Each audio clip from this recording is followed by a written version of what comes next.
Subtext is built on characterization, which is the key to great dialogue. So again, this is why developing your characters is super important before writing or editing your dialogue. But essentially, you'll want to consider things like a character's backstory, their fears, their worries, their hopes, and their dreams, any current or past relationships that might be at play in the present moment, and things like that. All of this will help you write subtext into your dialogue. Welcome to the Fiction Writing Made Easy podcast. My name is Savannah Gilbo, and I'm here to help you write a story that works. I want to prove to you that writing a novel doesn't have to be overwhelming. So each week, I'll bring you a brand new episode with simple, actionable, and step-by-step strategies that you can implement in your writing right away. So whether you're brand new to writing or more of a seasoned author looking to improve your craft, this podcast is for you. So pick up a pen and let's get started. In today's episode, I'm sharing 10 tips for writing better dialogue. And this episode is meant to piggyback off episode number 92, where I share the 5 functions of dialogue in your story. So if you haven't listened to that episode, it's a great companion piece to what we're going to cover today. I'm going to put the link to that episode in the show notes for you for easy access. Now, if you've ever heard me talk about dialogue before, then you've probably heard me say that other than learning things like how to craft well-structured scenes, or how to deliver what readers are expecting from a story in your genre, or developing compelling and relatable characters, or fleshing out three-dimensional worlds, dialogue is the next thing on the list that you can tackle to take your story from good to great. But writing great dialogue is not always the easiest thing to do, especially in your early drafts. So as I go through these 10 tips, I definitely want you to keep them in mind as you write your first, second, or even third draft. And then I want you to especially keep these tips in mind as you edit your draft, because that's really where you're going to be able to make a difference with your dialogue. So with that being said, let's go ahead and dive into my top 10 tips for writing better dialogue and thus taking your story from good to great. The first tip I have for you is to make sure your dialogue serves a purpose in the story. And really, your dialogue should do one of these 5 things. It should either reveal character, establish context, highlight your theme, set the tone, or advance the plot. And like I mentioned in the intro, I did a whole episode about the 5 functions of dialogue, so I won't go too deep into them here, but I do highly recommend checking out episode 92 that goes over those 5 functions of dialogue in a little more detail. And remember, I've linked to that episode in the show notes for you for easy access. But essentially, you just want to make sure your dialogue is serving a bigger purpose in the story, because otherwise it's just there taking up space. So as an example, I'm going to read you just a small snippet from the book Fable by Adrienne Young, and I want you to consider what the purpose of the dialogue in this little moment is. So here we go. "Where are the others?" I ask, flicking a copper into the air and throwing my belt into the skiff. He caught it, dropping it into the purse hanging from the mast. "Still working the traders." "What are you going to do with all that copper, Fable?" Coy asked, tying off the line. I watched the rope pull around the callous skin that covered his hand. "What copper?" He looked amused, a sliver of teeth showing between his lips. "I know you're trading all that pyre you're finding, but I can't figure out what you're planning to do with the coin. Buy a boat? Start an operation with the traders?" "I haven't been finding much pyre," I shrugged, twirling a piece of my hair around my finger. The strands were the color of tarnished copper in the sunlight. No more than usual.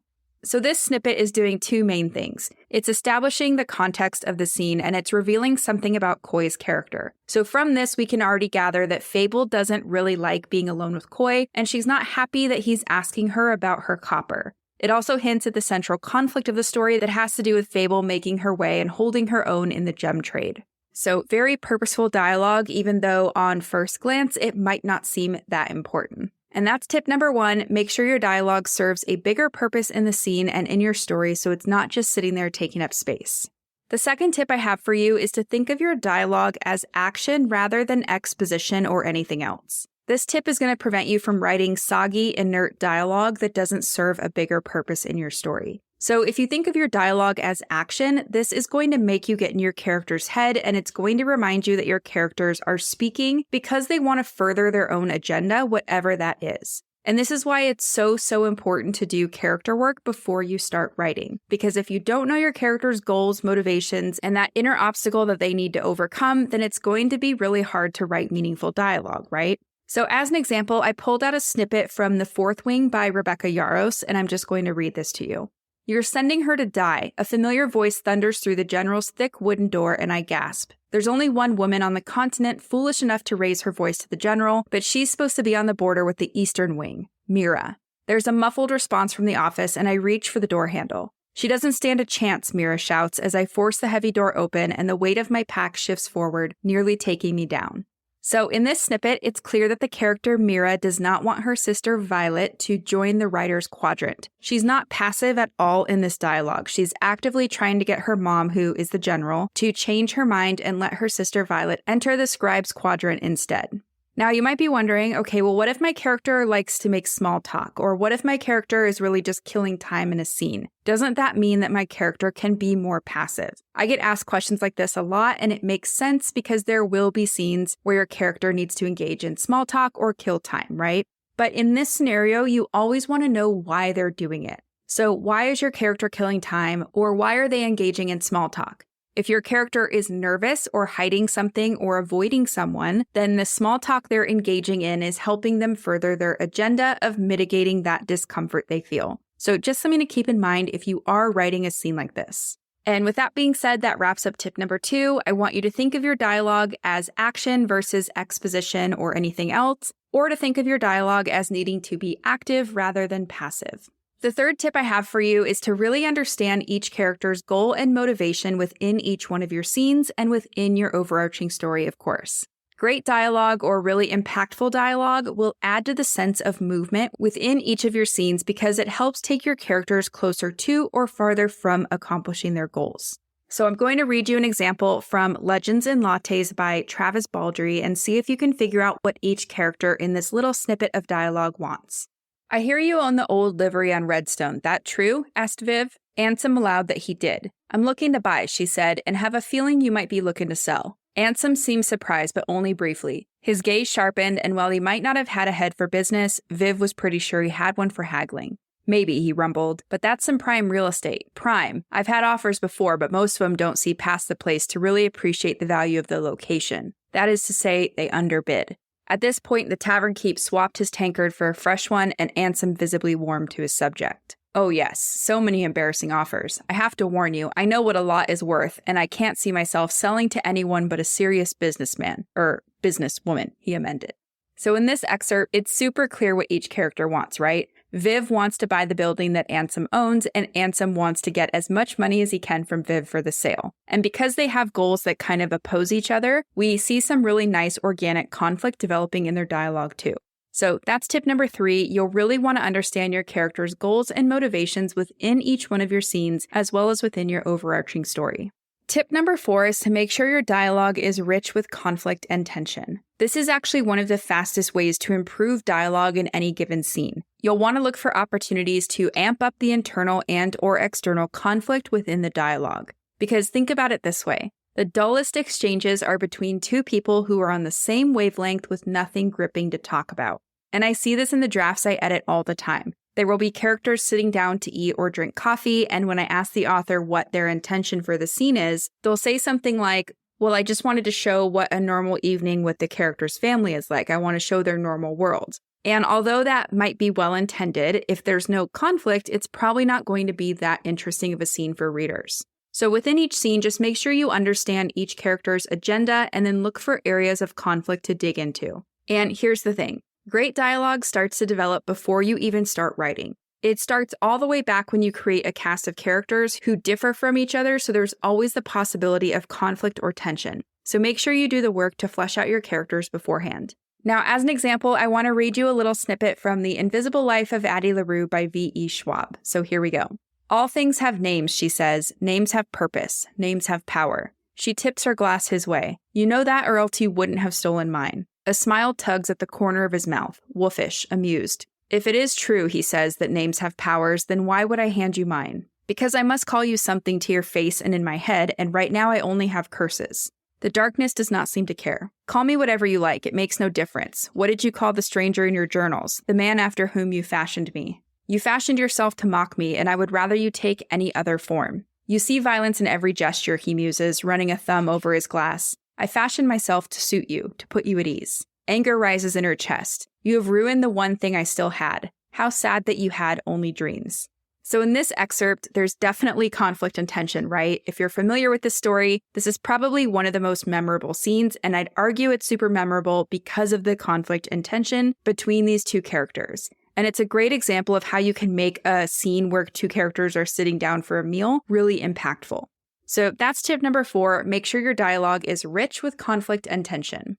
Tip number 5 is to make sure your dialogue sounds right for your genre, age range, mood, and tone. Dialogue should evoke the overall tone or mood of your story, and it should also help you highlight your genre and speak to your target age range when possible. So, for example, a horror novel will probably have tighter and darker dialogue than a contemporary romance novel. That just makes sense, right? Now, I pulled an example, and I want you to see if you can guess what the genre is just based on this little snippet of dialogue. So here we go. A look of amusement crossed Simon's features. I take it then that during my time abroad, you've become something of an eligible gentleman. Not out of any aspirations to the role on my part, I assure you. If it were up to me, I'd avoid society functions like the plague. But my sister made her bow last year, and I'm forced to escort her from time to time.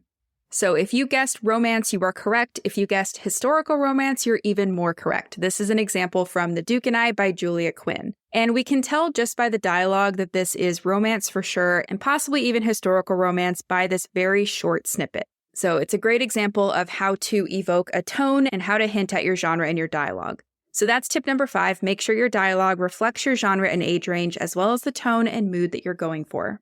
Tip number 6 is to make each character's voice and vocabulary unique. And this is important because readers can learn a lot about your characters through how they speak to others. So when crafting your dialogue, you'll want to consider things like each of your characters' worldviews, what they hope for, what they fear, what kind of misguided beliefs they have, or what kind of internal baggage impacts their day-to-day life. You want to think about their educational background and what words someone from that background would use or would not use. You'll also want to think about where they're from and if there are any words specific to that region. If you have a character who doesn't speak English as their first language, you'll want to think about the syntax or the order they put the words in, because that's the best way to show that English isn't their first language, or, insert any other language here as their first language. You'll want to consider their peer groups, so groups that band together around a specialty or a hobby have phrases that they use that other people wouldn't. So think about surgeons or athletes, things like that. This is something that can really help you add authenticity to your characters and your story. So basically just think about what makes this person them, where did they grow up, what kind of beliefs do they hold, and things like that, and figure out how that can start to color your dialogue. So my favorite example of this is from Harry Potter and the Sorcerer's Stone by J.K. Rowling, and it's of course Hagrid. So I'm just going to read you this. Hagrid looked as if he was about to explode. "Dursley," he boomed. Uncle Vernon, who had gone very pale, whispered something that sounded like Mimblewimble. Hagrid stared widely at Harry. "But you must know about your mom and dad," he said. "I mean, they're famous. You're famous." "What? My mom and dad weren't famous, were they?" So in this excerpt, there's no mistaking who's speaking when, right? The way Hagrid speaks is super memorable, and it shows readers a lot about where he came from, what he values, his educational background, and things like that. So that's tip number 6. Make sure each character's voice and vocabulary is unique and makes sense given their background, their goals, their fears, their worldview, etc. Tip number 7 is to curate your dialogue. And what I mean by this is that your dialogue should not reflect real-life speech. Instead, it should suggest real-life speech, but everything you include must be purposeful. So curate your dialogue and show readers only what they need to know in any given scene. Now, the example I pulled for this one is from Shadow and Bone by Leigh Bardugo, and I'm just going to read it to you. "What is wrong with you?" I whisper furiously. "Nothing," he said, surprised. "I feel great." "But how can you be so jaunty?" "Jaunty? I've never been jaunty. I hope to never be jaunty." "Well, then what's all this?" I asked, waving a hand at him. "You look like you're on your way to a really good dinner instead of a possible death and dismemberment." Mal laughed. "You worry too much. The king sent a whole group of Grisha pyros to cover the skiffs, and even a few of those creepy heartrenders. We have our rifles," he said, patting the one on his back. "We'll be fine. A rifle won't make much difference if there's a bad attack." So in this example, there's a lot that could be included if the author was indulgent with their dialogue. But instead, it's just a very quick conversation between two friends that helps establish the stakes and shows the difference between these two characters and how they're interpreting what's about to happen. So that's tip number 7. You'll want to make sure to curate your dialogue and to only show what's relevant and necessary in any given scene. Tip number 8 is to keep your dialogue short and to the point. So unless there's a reason for a character to be running off at the mouth, dialogue is usually best when compressed, so you'll want to keep it nice and lean. And I'm going to read you 2 different examples from A Discovery of Witches by Deborah Harkness to kind of illustrate this. So here goes the first one. Finished? Sean asked when I reached the call desk. Not quite. I'd like to reserve the top 3 for Monday. And the 4th? I'm done with it, I blurted, pushing the manuscripts toward him. You can send it back to the stacks. So in this example, you'll notice the dialogue is nice and tight and to the point. But every now and then, you will need to include a longer piece of dialogue, right? And in a scenario like that where you have a longer piece of dialogue, you'll just want to make sure to break it up with action or interiority or world building or things like that. So now I'm going to read you the second example from the same book. Here goes. I found your article on the color symbolism of alchemical transformation fascinating, and your work on Robert Boyle's approach to the problems of expansion and contraction quite persuasive, Claremont continued smoothly, as if he were used to being the only active participant in a conversation. I've not yet finished your latest book on alchemical apprenticeship and education, but I'm enjoying it a great deal. So in this example, the author has broken up Matthew Claremont's dialogue with some of Diana's interiority, or her subjective interpretations of Matthew's behavior. And if you were to read the dialogue without that little interruption, it would just be a lot, and it might be one of those times where readers kind of glaze over and just keep on going. So when you have a big chunk of text like that, you'll want to make sure to break it up. But overall, that's tip number 8, keep your dialogue short to the point, and if you do need to include a longer piece of dialogue, break it up with something like action or interiority or world building or anything like that. Tip number 9 is to try to get your dialogue to do more than one thing. So remember earlier I talked about the 5 functions of dialogue, right? I said that ideally your dialogue should either reveal character, establish context, highlight your theme, set the tone, or advance the plot.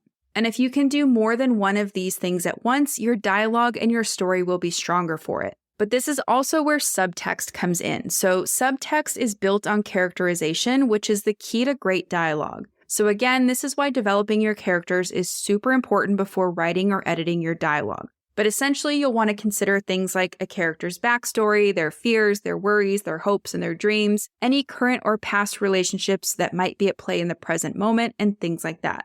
All of this will help you write subtext into your dialogue. So for this example, I pulled out another snippet from The Invisible Life of Addie LaRue by V.E. Schwab, and I'll just go ahead and read that to you. And who will be blamed, I wonder, for the missing chocolates in the ladies' room, or the blue silk robe? Do you think no one suffers when you steal? Addie bristles, heat rising to her cheeks. You gave me no choice. I gave you what you asked for, Adeline, time without constraint, life without restriction. You cursed me to be forgotten. You asked for freedom, and there is no greater freedom than that. You can move through the world unhindered, untethered, unbound. Stop pretending you did me a kindness instead of a cruelty. I did you a deal. So this is one of my favorite examples of a conversation doing more than one thing. There's obviously a lot of conflict here between Luke and Adeline, and there's a ton of subtext too. So because the story has been expertly set up until this point, and because the characters have been so well fleshed out, we can infer the subtext or the meaning underneath the words that they're each saying. So that's tip number 9. Try to write dialogue that does more than one thing and include subtext wherever you can. This is definitely going to be one of those things to employ in the editing phase rather than the writing phase, so I just want to point that out. Don't worry about this during your first draft for sure. Tip number 10 is to use your dialogue to help you control the pacing of your scenes and your story, and this is a really fun one. So if you want to slow down the pacing of a scene, you can increase the description between the dialogue and essentially decrease the white space on a page. If you need to speed things up within a scene, you can decrease the description and increase the white space. You can also play with pauses, so a character can pause or not speak to either draw out that tension or to help speed things up. So as an example, I pulled a snippet from Spells for Forgetting by Adrienne Young, and I'll just read this to you. We stopped coming after the fire, of course. Couldn't believe it when we heard. It was all over the news for months. Same night that poor girl died, wasn't it? What was her name? Lily? When I didn't answer, the woman smiled sheepishly. Anyway, I thought it was time to bring my daughter, carry on the tradition, you know? She patted the girl on the shoulder absently. You wouldn't know by the look of the orchard now. Everything's so beautiful. Well, it's been a long time, I said, and it had been, 14 years. But it didn't matter how green the branches of the apple trees were now. I could still feel that black stain on the earth that the fire had left behind. So in this little snippet, the protagonist does not respond to the customer who is prying about something that happened on the island a long time ago. And her silence or her non-response, so what she doesn't say, actually helps move the scene forward even though she's not speaking in that moment. So she's not speaking in that moment, but her pause means something. It's saying that she doesn't want to communicate with this woman about that night, right? And although it doesn't seem like a very big deal probably when I read it like that, it's something that makes the reader also pause and pay attention to why or why not a character is speaking. So just something to keep in mind. And that's tip number 10, use dialogue to help you control the pacing of your scenes and your story. And that wraps up my 10 favorite tips for writing better dialogue. So hopefully by now you can see that dialogue is one of the fastest ways to improve your manuscript and really how quality storytelling can inspire and create quality dialogue. So before I let you go, let me just recap those 10 tips really quick. Tip number 1 is to make sure your dialogue serves a purpose in the story. So I talked about those 5 functions of dialogue. Your dialogue should either reveal character, establish context, highlight your theme, set the tone, or advance the plot. Tip number 2 is to think of your dialogue as action versus exposition or active versus passive. Tip number 3 is to make sure you understand each character's goal and motivation within the scene. Tip number 4 is to make sure your dialogue is rich with conflict and tension. Tip number 5 is to make sure your dialogue sounds right for your genre and your tone. Tip number 6 is to make sure each character's voice and vocabulary is unique. Tip number 7 is to curate your dialogue. So remember, it should not reflect real-life speech. It should suggest real-life speech, but everything must be purposeful and curated. Tip number 8 is to keep your dialogue short and to the point. So you'll want to compress your dialogue and keep it nice and lean. Tip number 9 is to write dialogue that does more than one thing. So remember at least one of those 5 functions, and you'll also want to include subtext. And finally, tip number 10 is to use dialogue to help you control the pacing of your scenes. Now, one last thing, remember that crafting impactful dialogue takes time and revision. So focus on capturing the essence of your characters and your story during the writing process, and then refine your dialogue as you edit. And this is one of those skills that, when mastered, can really help you take your draft from good to great. So that's it for today's episode. As always, thank you so much for tuning in and for showing your support.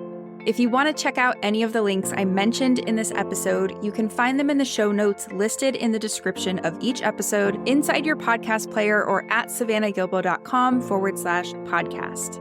If you're an Apple user, I'd really appreciate it if you took a few seconds to leave a rating and a review. Your ratings and reviews tell Apple that this is a podcast that's worth listening to. And in turn, your reviews will help this podcast get in front of more fiction writers just like you. And while you're there, go ahead and hit that follow button because there's going to be another brand new episode next week full of actionable tips, tools, and strategies to help you become a better writer. So I'll see you next week, and until then, happy writing.